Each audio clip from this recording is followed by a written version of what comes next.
The Amity are meeting in a half hour. He quirks his eyebrows and adds, with a touch of melodrama, to decide our fate. I shake my head. Never thought my fate would be in the hands of a bunch of Amity. Me either. Oh, I brought you something. He unscrews a cap of a small bottle and holds out a dropper filled with clear liquid. Pain medicine. Take a dropperful every 6 hours. Thanks. I squeeze the dropper into the back of my throat. The medicine tastes like old lemon. He hooks a thumb in one of his belt loops and says, "How are you, Beatrice?" "Did you just call me Beatrice?" "Thought I'd give it a try." He smiles. "Not good?" "Maybe on special occasions only. Initiation days, choosing days." I pause. I was about to rattle off a few more holidays, but only the abnegation celebrate them. The Dauntless have holidays of their own, I assume, but I don't know what they are. And anyway, the idea that we would celebrate anything right now is so ludicrous, I don't continue. "It's a deal." His smile fades. "How are you, Tris?" It's not a strange question, after what we've been through, but I tense up when he asks it, worried that he'll somehow see into my mind. I haven't told him about Will yet. I want to, but I don't know how. Just the thought of saying the words out loud makes me feel so heavy, I could break through the floorboards. I shake my head a few times. I don't know, I'm awake. I'm still shaking my head. He slides his hand over my cheek, one finger anchored behind my ear. Then he tilts his head down and kisses me, sending a warm ache through my body. I wrap my hands around his arm, holding him there as long as I can. When he touches me, the hollowed-out feeling in my chest and stomach is not as noticeable. I don't have to tell him. I can just try to forget. He can help me forget. "I know," he says. "Sorry, I shouldn't have asked." For a moment, all I can think is, how could you possibly know? But something about his expression reminds me that he does know something about loss. He lost his mother when he was young. I don't remember how she died, just that we attended her funeral. Suddenly, I remember him clutching the curtains in his living room, about 9 years old, wearing gray, his dark eyes shut. The image is fleeting, and it could be my imagination, not a memory. He releases me. "I'll let you get ready." The women's bathroom is 2 doors down. The floor is dark brown tile, and each shower stall has wooden walls and a plastic curtain separating it from the central aisle. A sign on the back wall says, "Remember, to conserve resources, showers run for only 5 minutes." The stream of water is cold, so I wouldn't want the extra minutes even if I could have them. I wash quickly with my left hand, leaving my right hand hanging at my side. The pain medicine Tobias gave me worked fast. The pain in my shoulder has already faded to a dull throb. When I get out of the shower, a stack of clothes waits on my bed. It contains some yellow and red from the Amity, and some gray from the abnegation. Colors I rarely see side by side. If I had to guess, I'd say that one of the abnegation put the stack there for me. It's something they would think to do. I pull on a pair of dark red pants made of denim, so long I have to roll them up 3 times, and a gray abnegation shirt that is too big for me. The sleeves come down to my fingertips, and I roll them up too. It hurts to move my right hand, so I keep the movement small and slow. Someone knocks on the door. "Beatrice?" The soft voice is Susan's. I open the door for her. She carries a tray of food, which she sets down on the bed.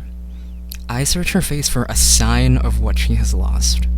Her father, an abnegation leader, didn't survive the attack, but I see only the placid determination characteristic of my old faction. "I'm sorry the clothes don't fit," she says. "I'm sure we can find some better ones for you if the Amity allow us to stay." "They're fine," I say. "Thank you." "I heard you were shot. Do you need my help with your hair or your shoes?" I'm about to refuse, but I really do need help. "Yes, thank you."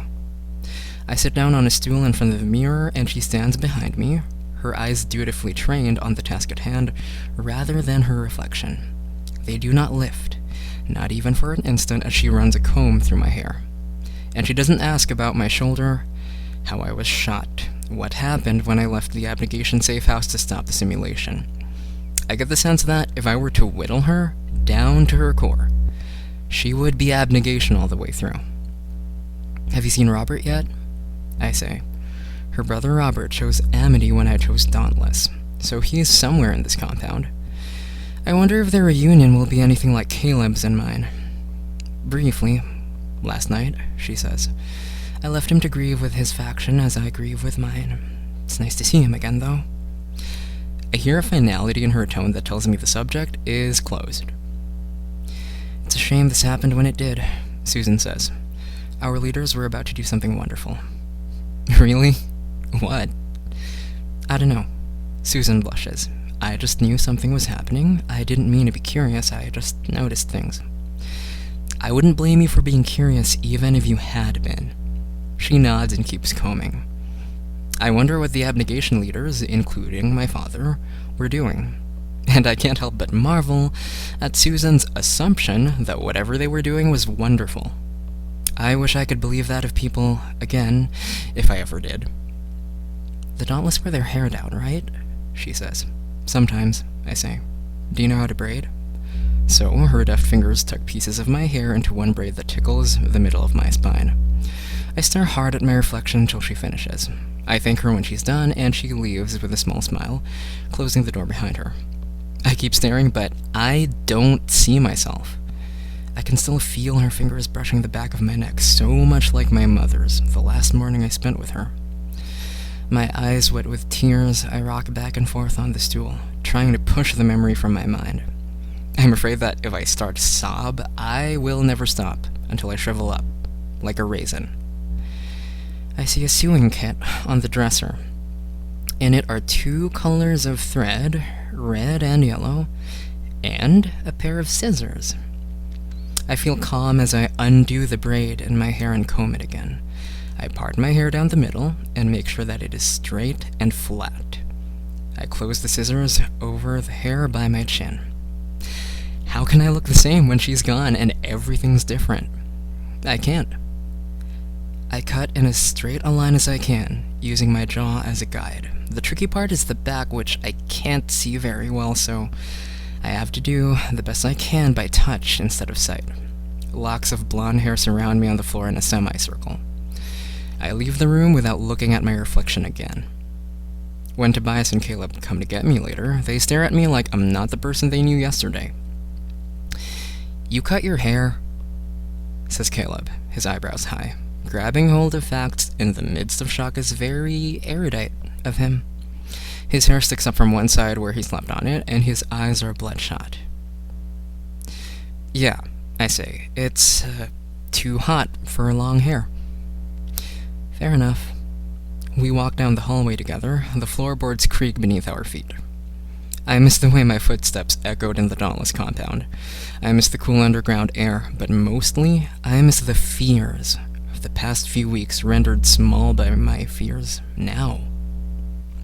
We exit the building. The outside air presses around me like a pillow meant to suffocate me. It smells green, the way a leaf does when you tear it in half. Does everyone know you're Marcus's son? Caleb says. The abnegation, I mean. Not to my knowledge, says Tobias, glancing at Caleb. And I would appreciate it if you didn't mention it. I don't need to mention it. Anyone with eyes can see it for themselves. Caleb frowns at him. How old are you anyway? 18. And you don't think you're too old to be with my little sister. Tobias lets out a short laugh. She isn't your little anything. Stop it, both of you, I say. A crowd of people in yellow walks ahead of us, toward a wide, squat building made entirely of glass. The sunlight reflecting off the panes feels like a pinch to my eyes. I shield my face with my hand and keep walking. The doors to the building are wide open. Around the edge of the circular greenhouse, plants and trees grow in troves of water or small pools. Dozens of fans positioned around the room serve only to blow the hot air around, so I'm already sweating. But that fades from my mind when the crowd before me thins, and I see the rest of the room. In its center grows a huge tree. Its branches are spread over most of the greenhouse, and its roots bubble up from the ground, forming a dense web of bark. In the spaces between the roots, I see not dirt but water, and metal rods holding the roots in place. I should not be surprised the Amity spend their lives accomplishing feats of agriculture like this one, with the help of erudite technology. Standing on a cluster of roots is Johanna Reyes, her hair falling over the scarred half of her face. I learned in faction history that the Amity recognize no official leader. They vote on everything, and the result is usually close to unanimous. They are like many parts of a single mind, and Johanna is their mouthpiece. The Amity sit on the floor, most with their legs crossed, in knots and clusters that vaguely resemble the tree roots to me. The abnegation sit in tight rows a few yards to my left. My eyes search the crowd for a few seconds before I realize what I'm looking for. My parents. I swallow hard and try to forget. Tobias touches the small of my back, guiding me to the edge of the meeting space, behind the abnegation. Before we sit down, he puts his mouth next to my ear and says, "I like your hair that way." I find a small smile to give him, and lean into him when I sit down, my arm against his. Johanna lifts her hands and bows her head. All conversation in the room ceases before I can draw my next breath. All around me, the Amity sit in silence, some with their eyes closed, some with their lips mouthing words I can't hear, some staring at a point far away. Every second chafes. By the time Johanna lifts her head, I am worn to the bone. "We have before us today an urgent question," she says, which is, how will we conduct ourselves in this time of conflict as people who pursue peace? Every Amity in the room turns to the person next to him or her and starts talking. "How do they get anything done?" I say, as the minutes of chatter wear on. "They don't care about efficiency," Tobias says. "They care about agreement. Watch." Two women in yellow dresses, a few feet away, rise and join a trio of men. A young man shifts so that his small circle becomes a large one with a group next to him. All around the room, the smaller crowds grow and expand, and fewer voices fill the room until there are only 3 or 4. I can only hear pieces of what they say. Peace, dauntless, erudite, safe house, involvement. "This is bizarre," I say. "I think it's beautiful," he says. I give him a look. "What?" He laughs a little. "They each have an equal role in government. They each feel equally responsible. And it makes them care. It makes them kind. I think that's beautiful." "I think it's unsustainable," I say. "Sure, it works for the Amity, but what happens when not everyone wants to strum banjos and grow crops? What happens when someone does something terrible, and talking about it can't solve the problem?" He shrugs. "I guess we'll find out." Eventually, someone from each of the big groups stands and approaches Johanna, picking their way carefully over the roots of the big tree. I expect them to address the rest of us, but instead they stand in a circle with Johanna and the other spokespeople and talk quietly. I begin to get the feeling that I will never know what they're saying. "They're not gonna let us argue with them, are they?" I say. "I doubt it," he says. We are done for. When everyone has said his or her piece, they sit down again, leaving Johanna alone in the center of the room. She angles her body towards us and folds her hands in front of her. "Where will we go when they tell us to leave? Back into the city, where nothing is safe?" Our faction has had a close relationship with the erudite for as long as any of us can remember. We need each other to survive, and we have always cooperated with each other, says Johanna. But we have also had a strong relationship with the abnegation in the past, and we do not think it is right to revoke the hand of friendship when it has for so long been extended. Her voice is honey-sweet and moves like honey too, slow and careful. I wipe the sweat from my hairline with the back of my hand. We feel that the only way to preserve our relationships with both factions is to remain impartial and uninvolved.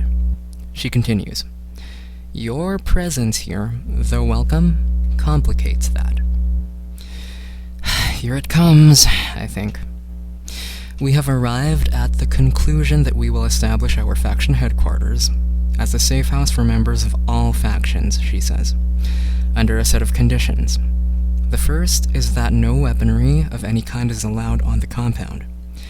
The second is that if any serious conflict arises, whether verbal or physical, all involved parties will be asked to leave. The third is that the conflict may not be discussed, even privately, within the confines of this compound. And the fourth is that everyone who stays here must contribute to the welfare of this environment by working. We will report this to Erudite, Candor, and Dauntless as soon as we can. Her stare drifts to Tobias and me, and stays there. You are welcome to stay here, if and only if you can abide by our rules, she says. That is our decision. I think of the gun I hid under my mattress and the tension between me and Peter, and Tobias and Marcus, and my mouth feels dry. I'm not good at avoiding conflict. We won't be able to stay long, I say to Tobias under my breath. A moment ago, he was still faintly smiling. Now, the corners of his mouth have disappeared into a frown. No, we won't.